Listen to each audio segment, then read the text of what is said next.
L-aħħar survey tal-Malta Today wera kif l-akbar inkwiet għal familji Maltin u Għawċin jibqa' relatat ma' żieda enormi fil-prezzijiet ta' xirja bażika u issa ċifri tal-Eurostat ikkonfermaw kif il-Maltin komplew iġorru piż kbir fejn tidħol l-oli tal-ħajja u żieda fil-prezzijiet ta' prodotti essenzjali.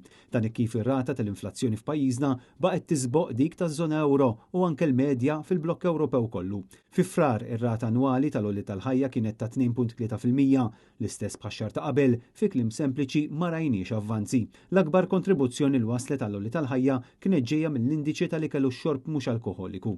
Iċ-ċifri tal-Eurostat ikkonfermaw li pajjiżi bħal Ċipru, l-Italja, Franza, l-Belġju u l-Ungerija għandhom rata tal-oli tal-ħajja ferm inqas minn pajjiżna li jfisser li l-pis tal-prezzijiet huwa wkoll ferm inqas. Anke l-Bulgarija u l-Portugal għandhom inflazzjoni inqas minn Malta.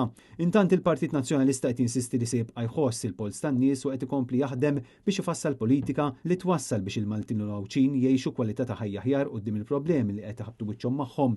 Nhar il-Ħadd stess il-kap tal-Partit Nazzjonalista reġa' semma numru ta' proposti konkreti li jdaħħal gvern ġdid nazzjonalista sabiex itaffi il-piżijiet li qed jerfgħu il-familji miż-żgħażagħ sal-anzjani. Proposti li jinkludu it-tneħħija tat-taxxa fuq iż-żieda l-oli tal-ħajja biex il-ħaddiema jgawdu miż-żieda kollha, eżenzjoni mit-taxxa fuq l-ewwel 10,000 euro mill-overtime u l-part-time, tnaqqis tar-rata tal-VAT għall-establimenti tal-ikel minn 18% għal 7% u tneħħija tat-taxxa kollha fuq id-dħul kollu tal-pensjonanti wara li qabelha gideb lill-pensjonanti.